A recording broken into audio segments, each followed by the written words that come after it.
boy, oh boy, oh boy. I've been meaning to watch this one for a minute now. I've been seeing this thumbnail for a while. And as I see it, I can't help but to wonder, and again, I don't know if this thumbnail is actually part of the video or if this is just some Google image used to kind of paint the picture of a story that he's going to tell. But every time I see it, I'm like, yo, this human just looks really curious, huh? It's like you really want to know what's up there, right? Look, we're about to check out top 3 places you can't go and people who win anyways. Part 25 by the homie Mrballen. What's good? How you day going? Morning, evening, night, whenever you're watching this video. Yo, we're not gonna do a lot of talking. Let's go ahead and get right to the video. If you want to check out the original video, link will be in the description below. But let's go. Today we're going to look at 3 places you can't go and people who went there anyways. But before we get into today's stories, if you're a fan of the strange, dark, and mysterious delivered in story format, then you've come to the right place because that's all we do and we upload 2 or 3 times every week. So if that's of interest to you, the next time the like button asks you to be a reference on their job application, say yes, and when the company calls you, proceed to tell them how unqualified and terrible the like button is. Also, please subscribe to our channel and turn on all notifications so you don't miss any of our weekly uploads. All right, let's get into today's stories. I'm curious about the second story behind the partition. On Friday, August 21st, 2020, 58-year-old Aristides Polino was driving back to his home in Miami, Florida in his police SUV after completing a midnight shift. Aristides was a 25-year veteran of the Miami police force, and over the last 2+ decades, he had routinely done midnight shifts, so this was nothing new. When he got to his house, he parked his SUV in the driveway, and like always, he went right into his house. He didn't talk to his wife Clara or his son. He just went straight up to his bedroom and immediately fell asleep. About 4 hours later, at 5 p.m., Aristides woke up and he expected to hear his wife's voice somewhere in the house. So when he didn't, and the house was just totally silent, something told him that something was off. So he climbed out of bed, he put on his clothes, and he went downstairs to look for his wife. When he got down to the living room, he saw his son sitting on the couch, but he didn't see his wife. And so he asked his son, hey, have you seen your mom? And he would say, no, I haven't seen her. But sensing on his dad's face that something was wrong, he said, hey, I'll help you look for mom. And so the 2 men began searching the house, yelling out for Clara, and Aristides began calling his wife, but she wasn't picking up. And after several minutes, the 2 men reconvened in the living room, and they started going over whether or not she had told them about some appointment that day, and that would explain why she wasn't in the house. But after talking about it, they decided that she didn't have any appointments and she should be home right now. And so the men decided, maybe she went outside and she's talking to a neighbor, or, she went for a walk and she's talking to somebody on the road. And so they decided they would go outside and search the outside of the property. When they got outside, Aristides went towards the back of the property and his son went towards the front, down towards the driveway. And so as Aristides is making his way around the back of the property, he hears his son scream out for help. Aristides comes running back around the property and he sees his son standing in the driveway with the door of his police SUV wide open. 4 hours earlier, after Aristides came home, he parked his police SUV right in the driveway like he always did, and for some reason he left the car unlocked. And so he goes in the house and he falls asleep. And while he was sleeping, Clara, who was home, she exited the house and walked down the driveway to his SUV. She opened up the door and went inside. It's believed she was looking for something, although we don't know what she was looking for. And while she was in the back of his car fishing around for whatever it was she was looking for, the door she had entered the vehicle in shut behind her. And because this is a police SUV, the back seat was designated for suspects. And so the back 2 doors did not open from the inside. And there was a very thick partition separating the back seat from the front seat. So Clara could not just reach over the seats and honk the horn to get someone's attention.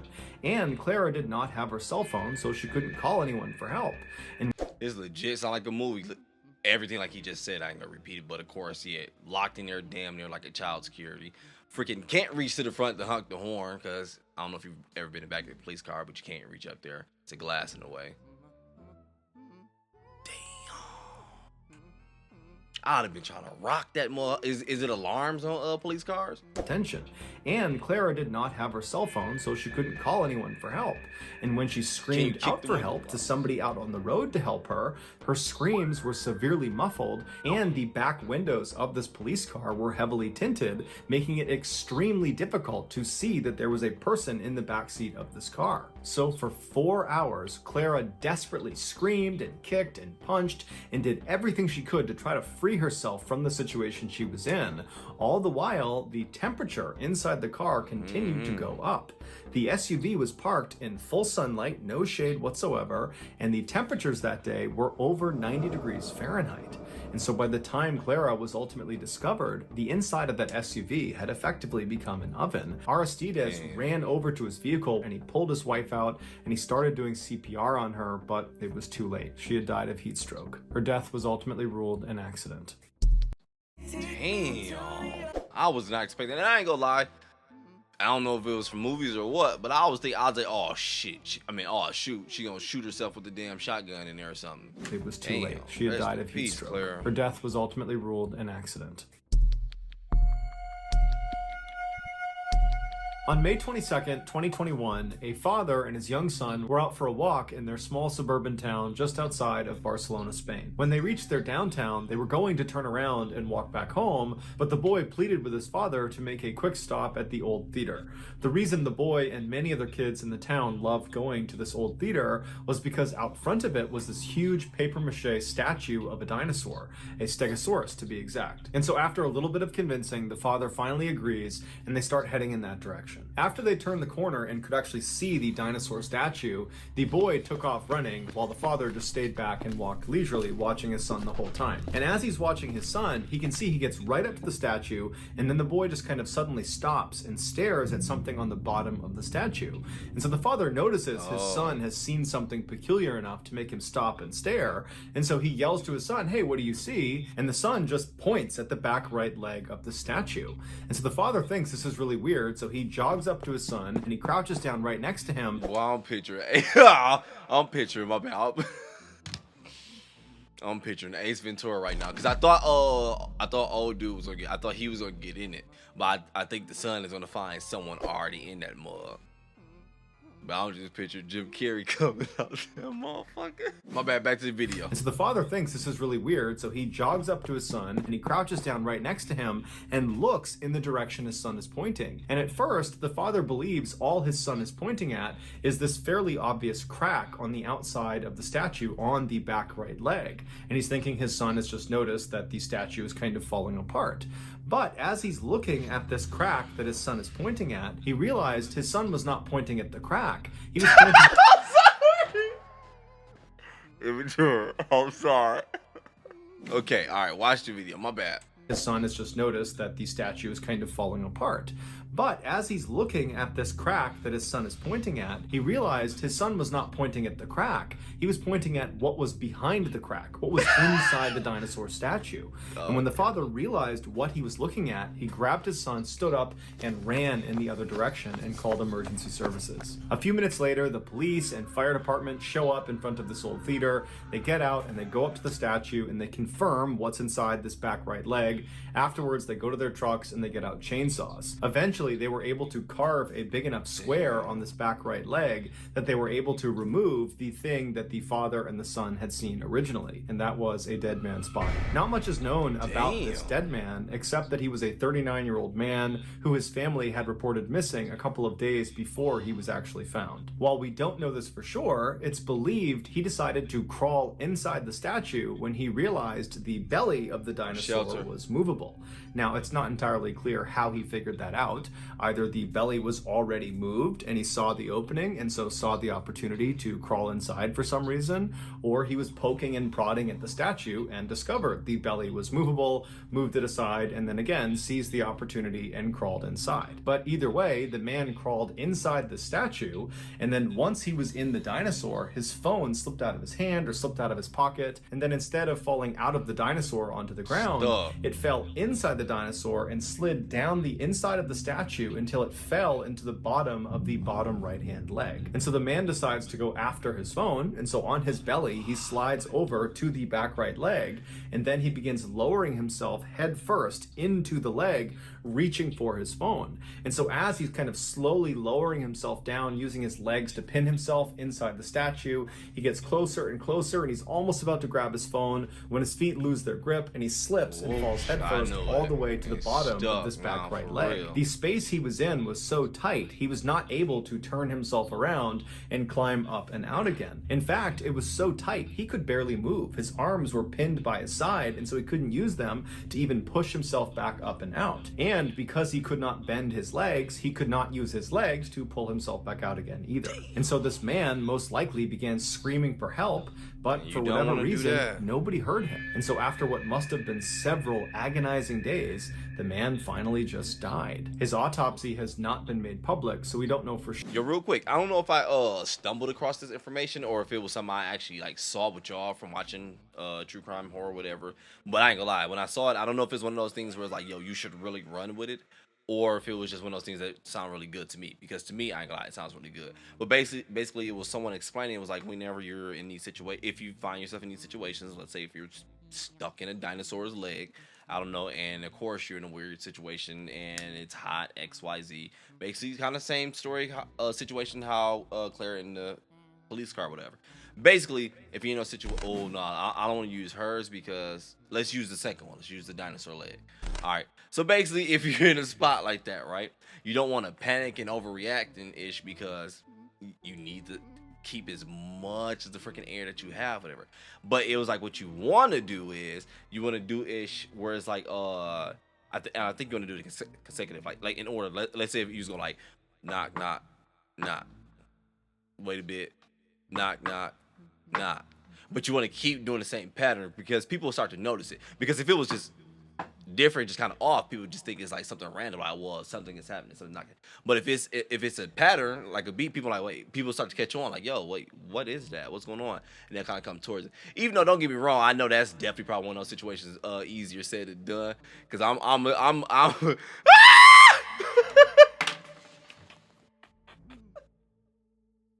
my bad, I didn't mean to be screaming out of your ear like that. But yeah, when I saw that, I was like, yo, I feel like that was some really good advice. Do your own research. But I was like, yo, that makes sense though.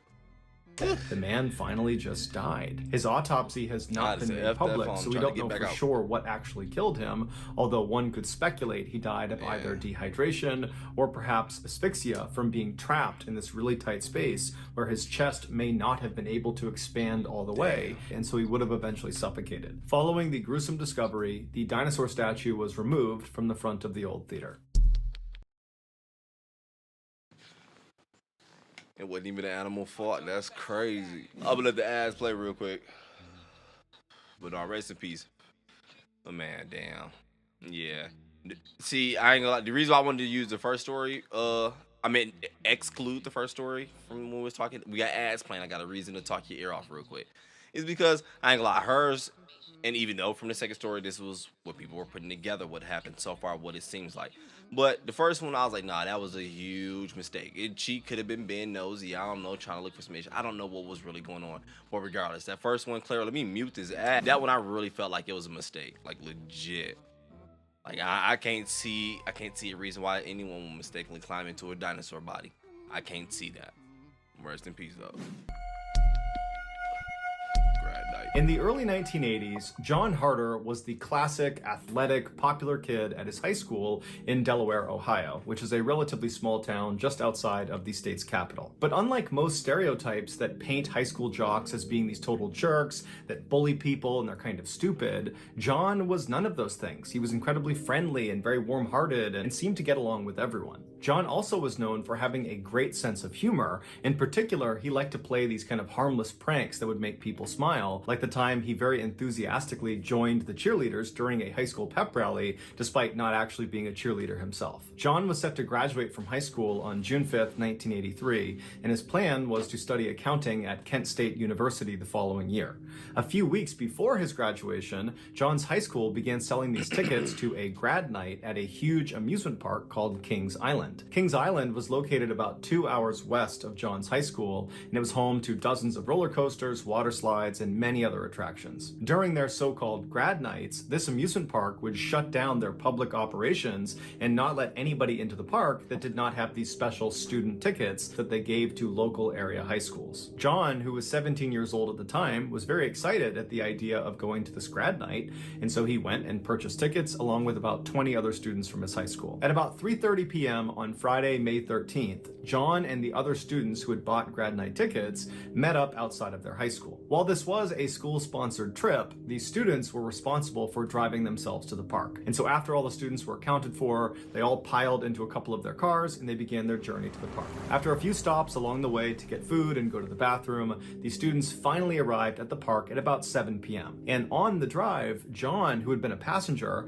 had drank half a bottle of rum and about 3 to 6 beers. And so when he got out, he could barely stand. He was so drunk. And so the students made their way over to the front gate. They showed the attendant their grad night ticket and they were allowed inside. And surprisingly, despite it being this special night where only people with these tickets were allowed in, it was still pretty crowded. There were lots of students that apparently wanted to come to this event. Once John and the rest of the students from the Delaware High School had come inside the park, there was no rule that they had to stick together for the duration of their time there. And so they all kind of broke into their separate groups and went their separate ways.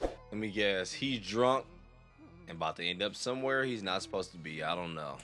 The duration of their time there, and so they all kind of broke into their separate groups and went their separate ways. In John's particular group was his girlfriend Pam, and for the first hour they were in the park together, all they did was bicker and fight. Onlookers would say John looked visibly upset and very emotional and very drunk. By 8:30 p.m., when John's group had gotten in line for this roller coaster, John was now openly saying, "I don't want to be here anymore, I just want to go home." It was pretty obvious he was still just mad at Pam, and that's why he was saying all this, was just trying to make Pam feel bad. And so some of the group members told John, just, "Hey man, calm down, you're overreacting, just try to enjoy this ride, and then afterwards we'll get some food, it'll be fine." But it was pretty clear that John was really worked up and seemed incapable of having a good time at this point. But regardless, John and the rest of the group, they got on this ride at about 9 p.m. and then after the ride was over, they disembarked and they walked away from the ride to regroup and figure out what was next.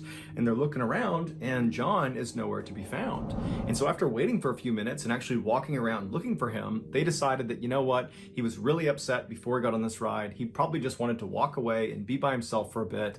I'm sure we'll see him later in the night. So John's group, without John, just continued going around the park, going on different rides, and for the next few hours, they kind of forgot about John. I ain't gonna lie, I would've forgot about dog too. I ain't gonna lie to you. I would've enjoyed myself. Man, I hate when people do ish like that. You want to get hella drunk. Then you drunk a half a bottle of rum and 6 beers. At first I was like, yep, he about to scrap with everybody. He about to scrap with everybody in the party. I mean, in the theme park, dog. But I hate when people do that because and then you get in your feels too. Everybody who drink, oh my god, that shit annoys me, though. My stepdad used to do it all the time. I used to see my cousins them do it. I hate that itch. Get all in your feels. Get your drunk ass on. Really upset before he got on this ride. He probably just wanted to walk away and be by himself for a bit. I'm sure we'll see him later in the night. So John's group, without John, just continued going around the park, going on different rides, and for the next few hours, they kind of forgot about John. It wasn't until the end of the night, when over the loudspeaker, the park officials said, "Okay, we're closing the park now," that they started walking out and wondering where John was. And they were convinced, you know what, I'm sure he's back at the cars. He's probably waiting for us because he just wants to go home. And so they leave the park, they get out to their cars in the lot, and John's not there. And so at this point, the group's starting to get a little bit concerned because no one knows where he is. They're meeting up with the other groups from their high school. No one's seen John. And so they're all just kind of staring at the front gate, waiting for John to come out, but he doesn't. And then eventually the lights in the park start shutting down and the security guard comes out front and locks the front gate.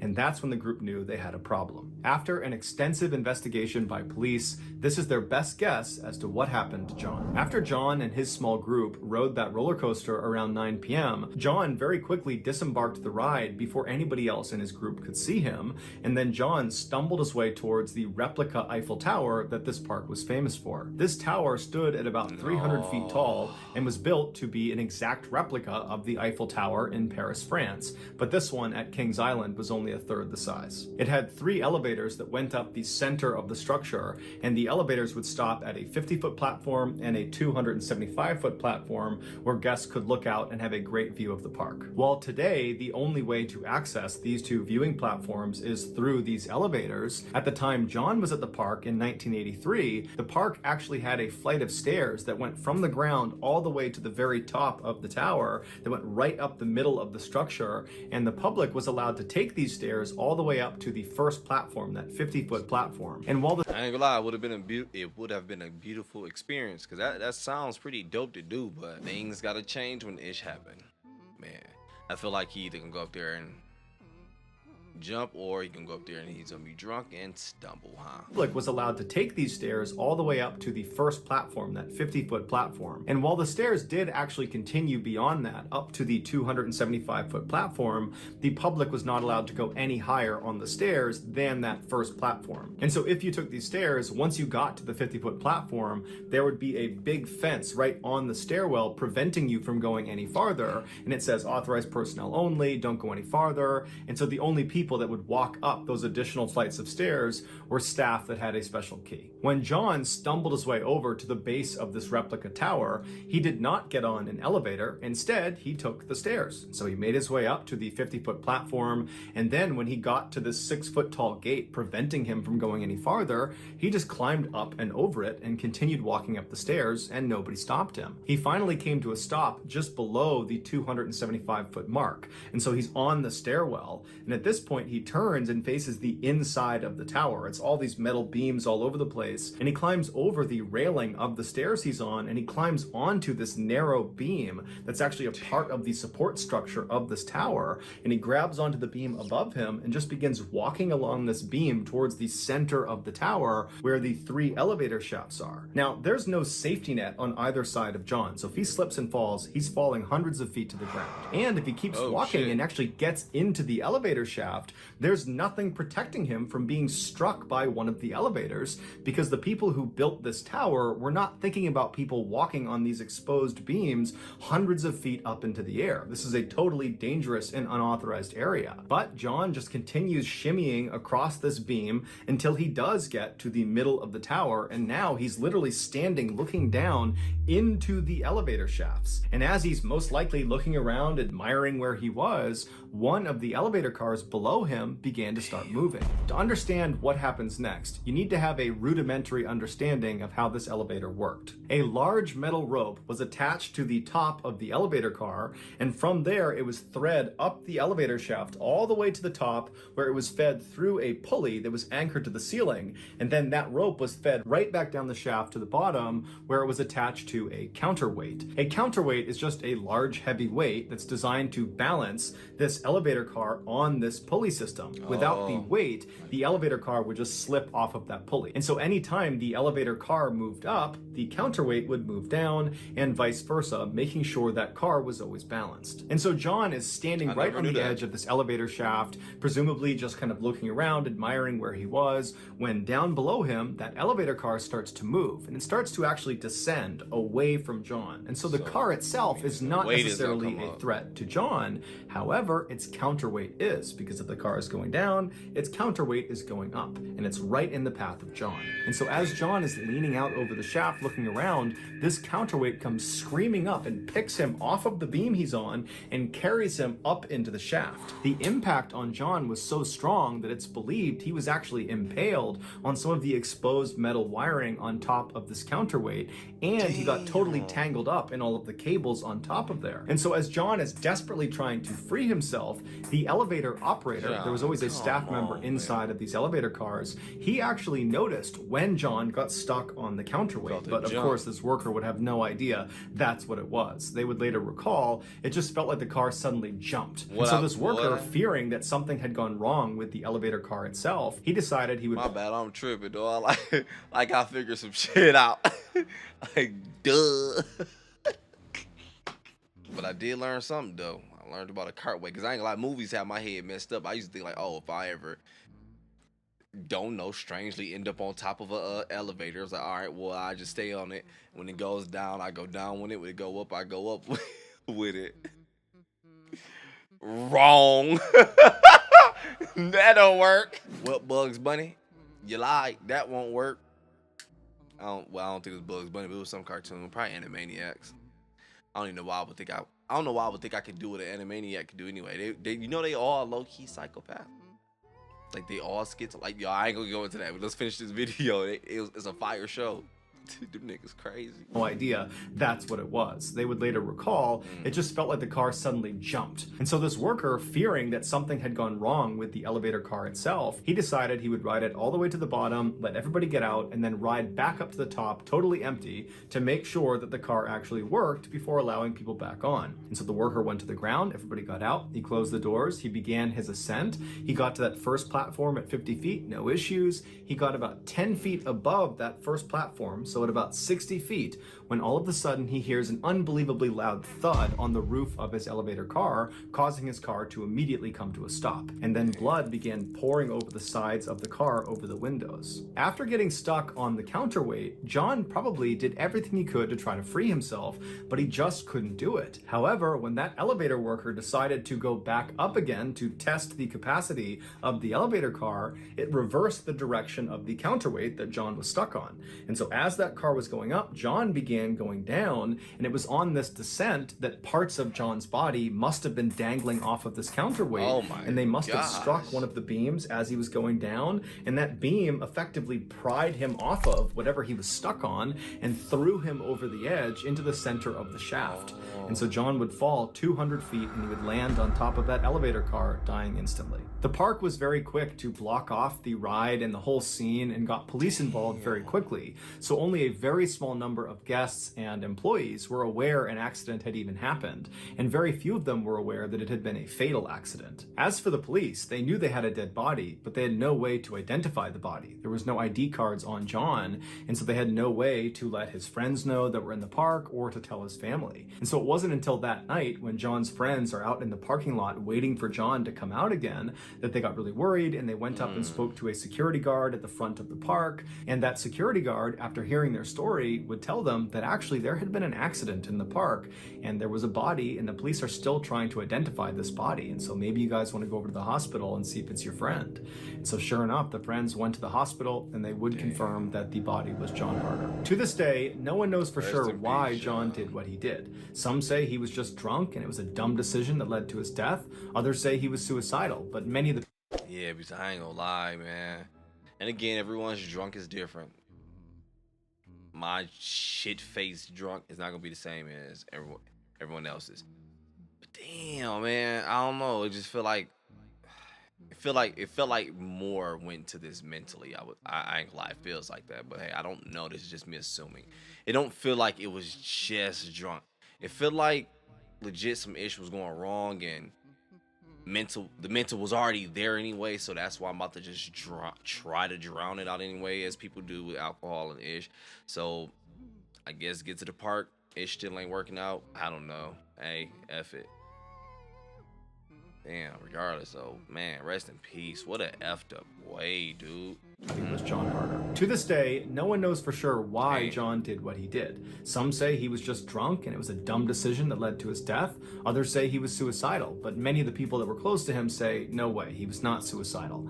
And other people say, you know, John, he loved attention, and so perhaps this was a dangerous stunt gone too far. But regardless of his reasons, John had clearly intentionally entered an area that was off limits, and it got him killed. So that's gonna do it, guys. If you found the secret in today's... Because at first I'm like, he's calling this upon himself, which he really did. Let's be honest, he did. But at the same time, it was like, I don't know. As the story's playing out, I was already thinking that as well. I was like, yeah, this definitely feel more... To me, it felt like it was more than just drunk playing a part here. Blah, if I can freaking English, man. But regardless, though, that one was definitely taking me on a roller coaster ride, dog. No pun on the freaking theme park as well, neither. It was legit doing that to me. But that first one, oh my gosh, man, I was legit. I felt so bad. That one, assuming again, I hella feel like, yo, that one was just a big ass mistake. Like, yo, I didn't mean to do it this way, but it just happened to go that way. And I was just wondering, like, man, can she freaking kick out the windows? But I don't know. Yeah, but I'm gonna go ahead and get up out of here and enjoy my day. You go ahead and do the same thing. Enjoy your day, morning, evening, night, whenever you're watching this video. But I'm out.